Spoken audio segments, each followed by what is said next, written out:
Namaskar Sadhguru, my name is Ritu. My question is, what according to you is being successful in spirituality? In spirituality or life? In spirituality. And will I know it before I die? Thank you. See, what this entire contrived ideas about what is spirituality, what's happened is, people think if they're seeking God, they're spiritual. What you need to understand is, you have already made an assumption and then you're trying to concretize your assumption. You want a guru to tell you, yes, God is there seeking. Seeking means this, you don't know whether God rules this existence or devil rules this existence or it's simply unruled like India.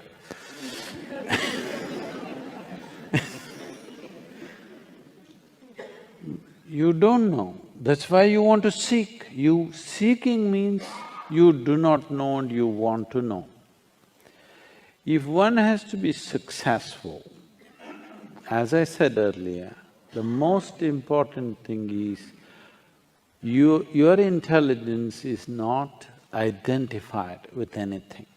Because the nature of the intellect is this, the moment you take on an identity, your intellect will work hard to protect that identity. You just have to tell yourself 3 times, I'm an Indian. Suddenly everything Indian looks nice, everything across the border doesn't look nice.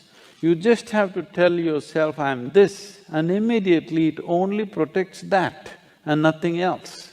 This is the nature of the intellect. In fact, that is the work of the intellect because intellect is a tool of survival. Intellect is not ultimate intelligence.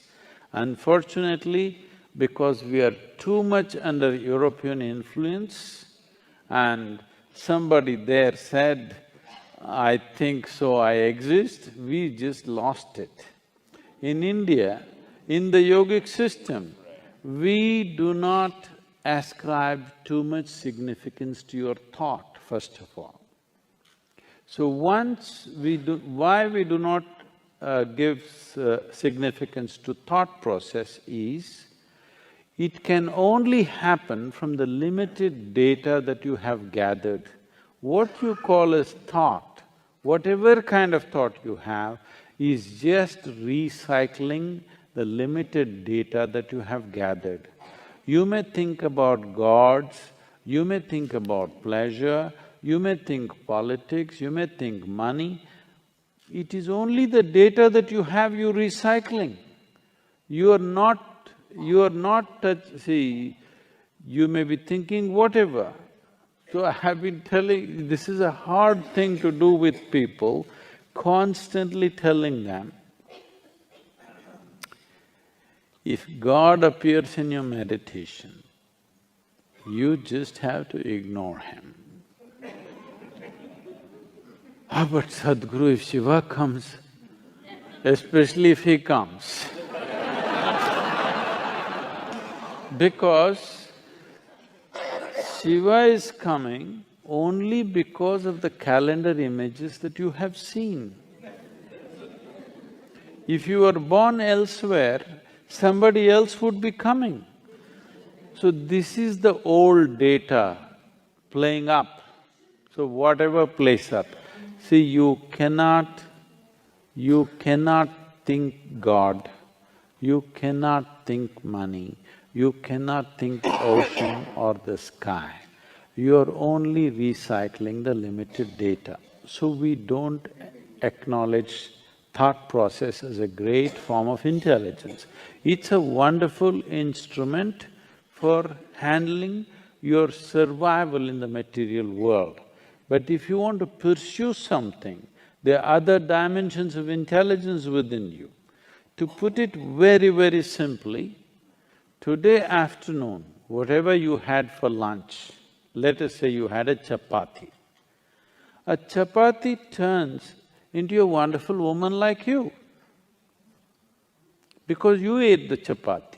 If Suhail ate this chapati, it will turn into a man. If a dog eats But the… I am a man. That is why I'm saying. You're not getting it. What I'm saying is, if a dog eats the chapati, it turns into a dog. So very intelligent chapati, you think?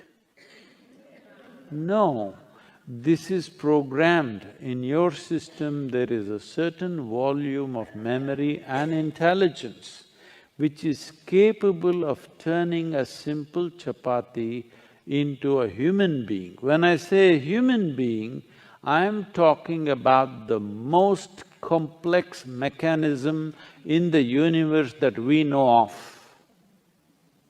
There may be others, but this is the most complex mechanism in the universe that we know of. What have you manufactured such a complex machine with? With chapatis, bananas, dal and this and that? Just about anything you eat gets transformed. So there is an intelligence within you which is the very source of creation. Instead of finding access to this, you are too lost in your own thought process.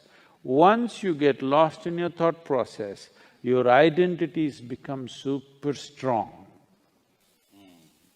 When they become super strong, you have a sense of confidence, but all your clarity will go away.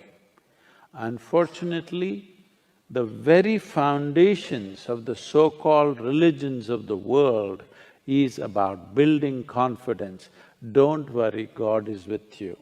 You know, there's some bank advertisements, I'm with you. You know how a banker is with you. So, this is a confidence-building process. But confidence without clarity is a disastrous process. What you need is clarity. Confidence means you can't see, but you're confident.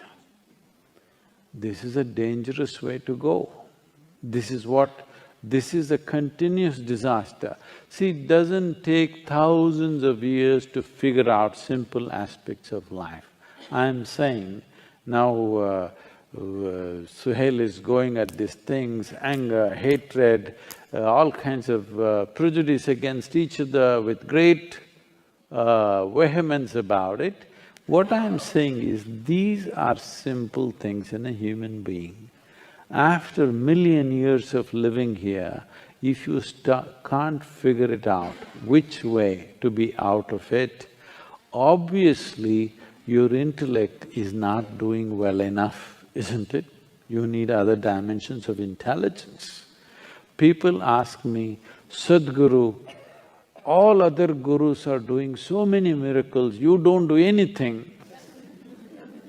I say, you want me to pull a pigeon out of my pocket? If I do that, you will have a bird and I'll have a shitty pocket.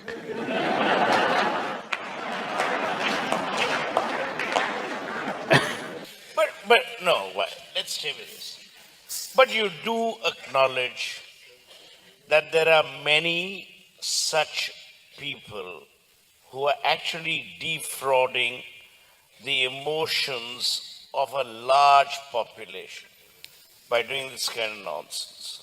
See, corruption is not the prerogative of only spiritual people. There are corrupt politicians, there are corrupt lawyers, there are corrupt policemen, there are corrupt doctors, there are corrupt every kind of profession, okay? It has entered every sphere of life. It is just that when a person who claims to be a spiritual guide or a guru turns corrupt, it stands out glaring because today if you go to a police station, you're expecting him to be corrupt, unfortunately. If he's not corrupt, you're surprised. That's when you talk about it. Oh my God, I went to the police station, the guy didn't ask for a buck. He did the job for me, you know. But when you go to your doctor, if he's corrupt, you're little hurt because you placed your physical self in his hands. But when you go to your guru, you placed your entire life in his hands. If he is corrupt, you're very profoundly hurt, all right? So, the integrity that is necessary to perform different levels of activity is definitely more demanding when more trust is invested in that. But unfortunately, spiritual enterprise has started, okay? It's an enterprise. If you read 2 pages of Gita, you can become a guru in the country. You don't have to read in the entire thing. 2 pages and go on repeating the same 2 pages in a language that other people don't understand, you will become a guru. So, about being successful with her spiritual process, this is all you have to do. Tonight when you go home, sit on your bed, look at yourself, what is you, what you gathered, okay? You have a home, you gathered it. You have people, you gathered them. You have clothes, you gathered this.